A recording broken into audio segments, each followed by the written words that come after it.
బంగ్లాదేశ్ ఎన్నికల్లో బీఎన్పీ విజయం సాధించింది. డబుల్ సెంచరీతో ఘన విజయం ఖాతాలో వేసుకుంది బీఎన్పీ పార్టీ. అయితే ప్రధానిగా కాసేపట్లో తారిక్ రెహమాన్ ప్రమాణ స్వీకారం చేయబోతున్నారు. డబుల్ సెంచరీ సీట్లు సాధించారు రెహమాన్ పార్టీ.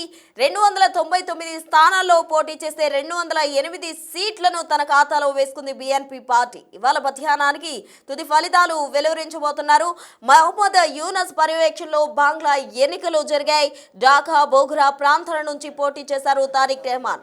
2 స్థానాల్లో తారిక్ గెలుపొందిన పరిస్థితి. మాజీ ప్రధాని ఖలీదా జియా కుమారుడు తారిక్ రెహమాన్ ఘన విజయం సాధించారు. 208 సీట్లను ఖాతాలో వేసుకుంది బీఎన్పీ పార్టీ. మాజీ ప్రధాని ఖలీదా కుమారుడుగా ఉన్న తారిక్ రెహమాన్ ప్రధానిగా ప్రమాణ స్వీకారం చేయబోతున్నారు. అవామీ లీగ్ పార్టీకి ఎన్నికల్లో పోటీకి అనుమతి నిరాకరించడంతో ప్రభుత్వ చర్యలు మాజీ ప్రధాని షేక్ హసీనా కూడా ఖండించిన పరిస్థితి. మోసపూరితంగా ఎన్నికలు జరిగాయి అంటూ కూడా విమర్శలు ఎక్కువగా కూడా వస్తూ ఉన్నాయి. 68 స్థానాల్లో జమాతే ఈ ఇస్లామీ పార్టీ విజయం సాధించింది. జమాతే ఈ ఇస్లామీ మద్దతు లేకుండా మెజారిటీ స్థానాలు బీఎన్పీ పార్టీ గెలుచుకున్న పరిస్థితి అటు బంగ్లాదేశ్ లో చోటు చేసుకుంది. మొత్తంగా డబుల్ సెంచరీతో బీఎన్పీ పార్టీ చెలరేగిందనే చెప్పాలి. దీనికి సంబంధించి తాజా అప్డేట్స్ అందించేందుకు మా ప్రతినిధి శివ ఢిల్లీ నుంచి సిద్ధంగా ఉన్నారు. శివ, చెప్పండి, బీఎన్పీ పార్టీ 208 సీట్లు గెలుచుకుని విజయం ఖాతాలో వేసుకుంది. తాజా సిచ్యువేషన్ ఏంటి? అక్కడ ప్రధానిగా తారిక్ రెహమాన్ కూడా ప్రధానిగా ప్రమాణ స్వీకారం చేయబోతున్న క్రమంలో ఏ విధంగా ఉండబోతుంది బంగ్లా రాజకీయం? బంగ్లాదేశ్ ఎన్నికల్లో బీఎన్పీ పార్టీ విజయం సాధించింది. ప్రధానిగా మాజీ ప్రధాని కుమారుడు తారిక్ రెహమాన్ ప్రమాణ స్వీకారం చేయనున్నారు. రీసెంట్ గా 2 నెలల క్రితమే మాజీ ప్రధాని మహిళా ప్రధాని చనిపోయారు.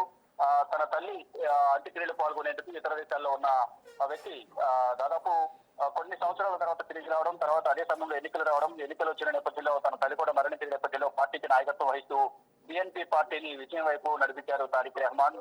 మొత్తం 299 స్థానాల్లో 208 సీట్లలో బీఎన్పీ విజయం సాధించింది. అంటే కావాల్సిన మ్యాజిక్ ఫిగర్ కన్నా ఎక్కువ స్థానాలు వేరే ఎవరి సపోర్ట్ లేకుండానే సింగిల్ లార్జెస్ట్ పార్టీగా బీఎన్పీ పార్టీ అవతరించింది. దానిలో భాగంగా ఇతర మిత్రపక్షాలతో కూడా కలుపుకుని మొత్తం ఇప్పుడు అధికారాన్ని చేజిక్కించుకున్నారు. అంటే సింగిల్ గానే మ్యాజిక్ ఫిగర్ సాధించినప్పటికీ కూడా మిత్రపక్షాలు కూడా కలిసి పోటీ చేసే నేపథ్యంలో 299 స్థానాల్లో తారిక్ రెహమాన్ పార్టీ దక్కించుకుంది. దానిలో భాగంగా ఇప్పుడు అధికారం చేజిక్కించిన నేపథ్యంలో తారిక్ రెహమాన్ ప్రధానమంత్రిగా ప్రమాణ స్వీకారం చేయబోతున్నారు. ఇక మహమ్మద్ యూనస్ పర్యవేక్షణలో బంగ్లా ఎన్నికలు జరిగాయి. ఢాకా, బోగురా ప్రాంతాల నుంచి పోటీ చేసిన తారిక్ రెహమాన్ 2 స్థానాల్లో కూడా అత్యధిక ఓట్ల విద్యార్థితో గెలుపొందినట్టుగా కూడా తెలుస్తోంది. ఇక మాజీ ప్రధాని ఖలీదా జియా కుమారుడే తారిక్ రెహమాన్.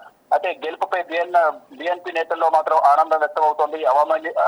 అవామీ లీగ్ పార్టీకి ఎన్నికల్లో పోటీకి అనుమతి నిరాకరించినట్లు కూడా ప్రధానంగా అర్థమవుతోంది. ఇక ప్రభుత్వ చర్యలను మాజీ ప్రధాని షేక్ హసీనా ఖండించింది. షేక్ హసీనా గతంలో ఏదైతే గత సంవత్సరం అల్లర్లు చెలరేగిన నేపథ్యంలో దేశ ప్రధాని దేశ నుంచి పారిపోవాల్సిన పరిస్థితి ఏర్పడిన తర్వాత మహమ్మద్ యూనస్ ను ప్రజెంట్ అతన్ని తాత్కాలిక ప్రధానమంత్రిగా ఆపద్ధర్మ ప్రధానమంత్రిగా నియమించారు. కానీ అయినప్పటికీ కూడా అల్లర్లు అనేది ఎక్కడా తగ్గలేదు. డైలీ అల్లర్లు జరుగుతున్నాయి, హిందువుల పైన దాడులు జరుగుతున్నాయి. రీసెంట్ గా ఒక యుద్ధాధినేత హత్య తర్వాత ఇప్పుడు జరుగుతున్న ఎన్నికల ప్రచారంలోకే ఆయన ఆటోలు వెళ్తున్న నేపథ్యంలో 3 దుండగులు బైక్ వచ్చి కాల్చి చంపడం, దాని తర్వాత మళ్ళీ అల్లర్లు చెలరేగడం మళ్ళా పరిపాటిగా మారింది. దాని తర్వాత హిందువులపై దాడులు ఎక్కువగా జరిగాయి. అయితే మొత్తం ఈ అహింసా వాతావరణం నుంచి తక్కువ మార్గంలో దీన్ని నడిపించాలనేది కూడా అందరూ భావించారు బంగ్లాదేశ్ ప్రజలు. దానిలో భాగంగా ఎన్నికలు వచ్చాయి. ఎన్నికలు వచ్చిన తర్వాత ఎవరిని ఎన్నుకోవాలనేది కూడా ప్రజల చేతిలో ఉంటుంది కాబట్టి ఓటర్ చేతిలో ఉంటుంది. దానిలో భాగంగానే మాజీ ప్రధాని కుమారుడు తారిక్ రెహమాన్ ను పార్టీకి సంబంధించి 208 స్థానాలు బీఎన్పీ పార్టీకి 208 స్థానాలు కట్టబెట్టారు. ఇప్పుడు అధికారం చేజిక్కించుకుంది. అయితే ఇప్పుడు పాలన ఎప్పుడైనా మారుతుందా? గతంలో లాగానే హింసాత్మక వాతావరణం, హిందువులపై దాడి అనేది మళ్ళా అలాగే కొనసాగుతుంది అనేది కూడా చూడాల్సింది. అక్కడ ఉన్న హిందువులైతే ఇప్పుడైనా కొంత పరిస్థితి మెరుగుపడుతుందా అనేది కూడా కొంత వారైతే ఆసంభావం వ్యక్తం చేస్తున్నారు. ఇక ప్రధానంగా ఈ ఎన్నికలు అనేది మోసపూరిత ఎన్నికలు అనేది ప్రధానంగా మాజీ ప్రధాని షేక్ హసీనా చెప్తుంది. అక్కడంతా కూడా అవకతవకలు జరిగాయి, సరైన పద్ధతిలో విజయం సాధించలేదు, ఎన్నికలు జరగలేదు అనేది ప్రలోభాలకు గురి చేసి భయభ్రాంతులకు గురి చేసి ఎన్నికలు వారికి అనుకూలంగా ఓట్లు వేయించుకున్నారు అనేది ప్రధానంగా షేక్ హసీనా కొన్ని విమర్శలు అయితే చేస్తున్నారు. ఇక ఇది మోసపూరితంగా ఎన్నికలు నిర్వహించారంటూ విమర్శలు చేస్తున్నారు. 68 స్థానాల్లో విజయం సాధించారు జమాతే ఇస్లామీ పార్టీ. నాయకులు. ఇక జమాతే ఇస్లామీ మద్దతు లేకుండానే మెజార్టీ స్థానాలను బిఎన్పి గెలుచుకుంది. ఇక ఢాకా పార్లమెంట్ ఎన్నికల్లో జరిగిన ఈ ఓటింగ్ లో మొత్తం అత్యధిక స్థానాలను బిఎన్పి పార్టీ దక్కించుకున్న నేపథ్యంలో ఇప్పుడు ప్రధానమంత్రిగా ఆయన ప్రమాణ స్వీకారం చేయబోతున్నారు. అంటే సింగిల్ గా 208 స్థానాలు దక్కించుకున్నారు. దాని మిత్రపక్షాలతో కలిపి 211 స్థానాల్లో విజయం సాధించినట్లుగా అధికారిక వర్గాలు చెప్తున్నాయి. బిఎన్పి చైర్మన్ తారిక్ రెహమాన్ 2 చోట్ల గెలిచారు. జమాతే ఇస్లామీ కూటమి 70 స్థానాల్లో విజయం సాధించింది. ఇక మొత్తం చూసుకుంటే గత కొన్ని రోజులుగా ఎప్పుడు ఎన్నికలు వస్తాయా, ఎప్పుడు ప్రభుత్వం మారుతుందో, అసలు ఎప్పుడు పరిస్థితి మారుతుందా అనేది కూడా ప్రజలు ఎంతో ఉత్కంఠగా ఎదురు చూశారు. ఇక తారిక్ రెహమాన్ ప్రమాణ స్వీకారం చేసిన తర్వాత దేశ పరిస్థితులు ఏమైనా మార్పు వస్తుందా, గతంలో ఉన్నట్లుగానే ఉంటుందా అనేది కూడా వేచి చూడాల్సింది. ఇక ప్రజలైతే ఎంతో ఆతృతగా, ఎంతో ఉత్కంఠగా ఎదురు చూస్తూ ఉన్నారు. అంటే గతంలో షేక్ హసీనా ప్రధాని ఉన్న సమయంలో అల్లర్లు చెలరేగాయి. తర్వాత మహమ్మద్ యూనస్ ని పెట్టారు, అప్పుడు కూడా అల్లర్లు ఉన్నాయి. ఇప్పుడు ప్రభుత్వం మారింది కాబట్టి అల్లర్లు పోయి ప్రజలు ప్రశాంత వాతావరణంలో జీవనం కొనసాగిస్తారా, లేదా భయంగా క్షణక్షణం భయంగానే బ్రతకాల్సి ఉంటుందా అనేది కూడా ప్రజలైతే ఇప్పుడు ప్రభుత్వం మారిన తర్వాత ఎదురు చూపులు చూస్తున్నారు. ఏ విధంగా ఉండబోతుంది తారిక్ రెహమాన్ పరిపాలన అనేది కూడా అందరూ ఉత్కంఠగా ఎదురు చూస్తున్నారు. ఇక ఈ రేపు ఆయన ప్రమాణ స్వీకారం చేసే అవకాశం అయితే కనిపిస్తోంది. ఇప్పుడు ఆయన క్యాబినెట్ సంబంధించి కానీ దీనికి ఇప్పుడు ముహూర్తం కూడా ఖరారు చేసినట్టు తెలుస్తుంది. అధికారికంగా ఎప్పుడు ప్రమాణ స్వీకారం చేస్తారనేది కూడా ఒక ప్రకటన విడుదల చేసే అవకాశం అయితే కనిపిస్తోంది.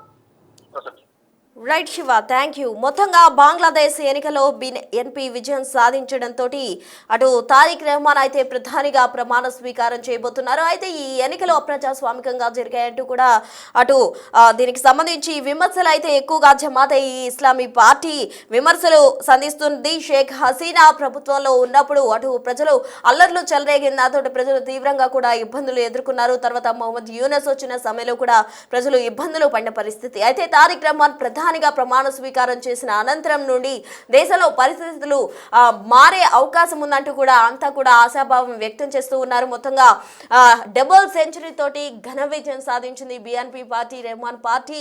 దీంతో ఆయన తారిక్ రెహమాన్ ప్రధానిగా ప్రమాణ స్వీకారం చేయబోతున్నారు. అనంతరం దేశంలో పరిస్థితులు ఎలాంటి మార్పు చోటు చేసుకుంటుంది, గతంలో లాంటి పరిస్థితులు రిపీట్ అయ్యే అవకాశం ఉందా, లేకపోతే కొత్త మార్పులతోటి, కొత్త ప్రధానితోటి, కొత్త సర్కారు ఏర్పడడంతో అక్కడ పరిస్థితులు అన్నీ కూడా చక్కబడే అవకాశం ఉందా అన్న ప్రశ్నలు అయితే తలెత్తుతూ ఉన్నాయి. మొత్తంగా అక్కడ ప్రజలైతే మాత్రం కొత్త సర్కారు నియామకం కాకపోతున్న నేపథ్యంలో అంతా కూడా తమ జీవితాలు మారుతాయి, తమ గతంలో అల్లర్ల కారణంగా తాము ఎదుర్కొన్న ఇబ్బందులు ఇక మీద ఉండబోవు అంటూ కూడా అందరూ ఆశాభావం వ్యక్తం చేస్తున్నారు. మరి చూడాలి బంగ్లాదేశ్ లో ప్రధానిగా తారిక్ రెహమాన్ ప్రమాణ స్వీకారం చేసిన అనంతరం ఎటువంటి పరిణామాలు చోటు చేసుకుంటాయి, ఎటువంటి మార్పులు సంభవిస్తాయి, ఎటువంటి అభివృద్ధి జరుగుతుందన్నది వేచి చూడాలి.